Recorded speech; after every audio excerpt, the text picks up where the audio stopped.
So this video is going to be a little different. We're going to answer some questions, and Jenny, my assistant's going to ask them, which she's super not thrilled about, but she'll live.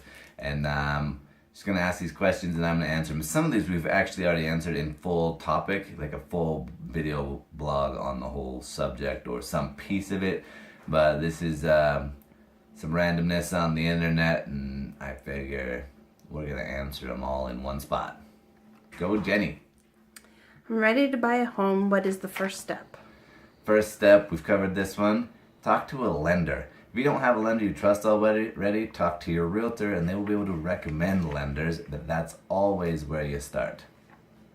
How does my credit score impact my home loan?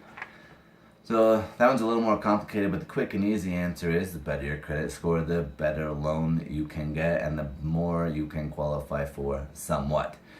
But you get better loan programs and better interest rates as you have a better credit score. So it matters, but not as much as you might think these days.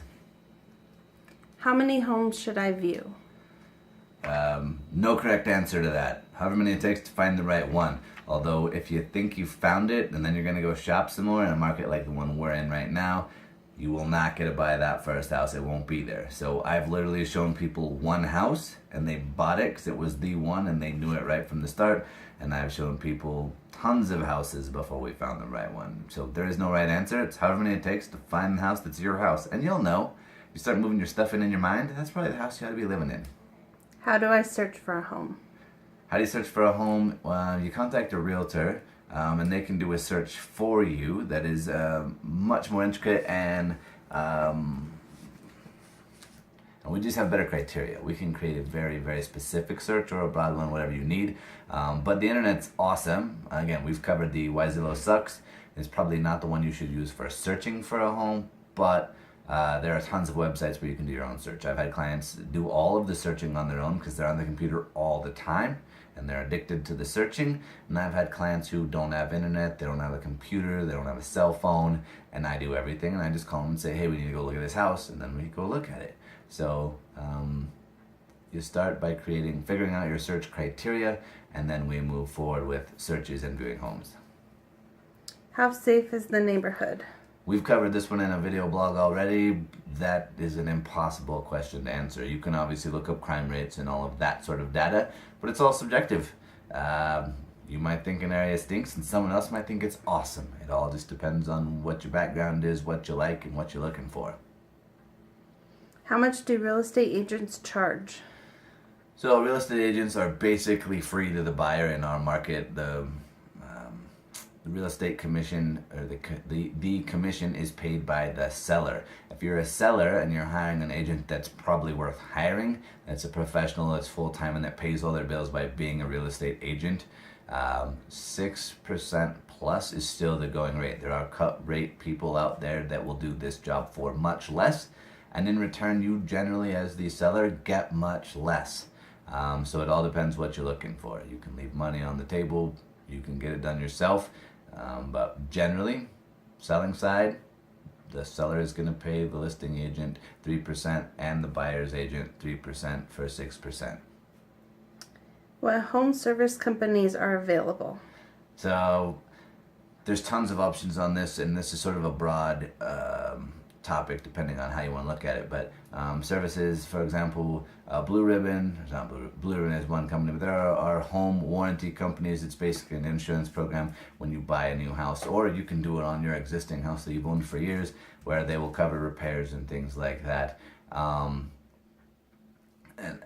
then this kind of goes on to, it depends what they're talking about, as far as when you're buying, what service companies you can hit an inspection. You can have you can break it down to where every single contractor looks at it. You have an electrician look at the house, a plumber look at the house, scope and the sewer mains, roofing, whatever. I mean, there's a service for everything that has to do with a house, from inspection to every piece of the property that there can be. What should my down payment be? Again, that sort of depends on your situation. There's a ton of right answers to that. It can be as little as zero, really, but you do have to have some money, $1,000 to go in. With bond money, you need very, very little money, probably less than $1,000. Chaffee, you need $1,000 that goes into the program. to get the loan done. Those are all based on FHA. They do have higher interest rates to cover those costs, but they can be very helpful to a buyer that doesn't have a lot of cash in hand. With VA, you don't need any money. You just need enough to cover your earnest money that you're going to get back, and probably your appraisal and inspection. So yes, you need money, but there's no money down. Conventional, you can get conventional loan right now with 3% down. 5% is a little more common, but the best answer is if you have 20%, well, yay, then you don't have to pay mortgage insurance, and mortgage insurance doesn't do a whole lot for you. It's kind of this made up thing that covers banks' behinds, but it really doesn't. We can discuss that, but no need. So 20% or more is best, but anything in the middle from 0 to 20%, that's pretty much what you're looking for. Your standard FHA, 3.5%. How long does the home buying process take? Right now, bare minimum, look at 60 days, unless you're a cash buyer. If you need an appraisal done, I'm just going to tell you it's going to take 60 days. For a VA, it could totally take less than that. For an FHA or conventional, it's going to be in that ballpark, give or take, about 2 months, 60 days, something like that right now. How will my home purchase affect my taxes?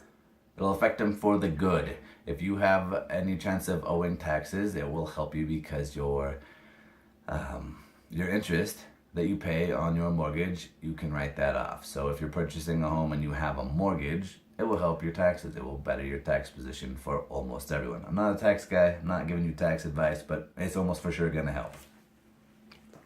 And thanks for tuning in. We may cover some of these in depth as we go down the road, but figure we give you a quick overview of a bunch of topics at once.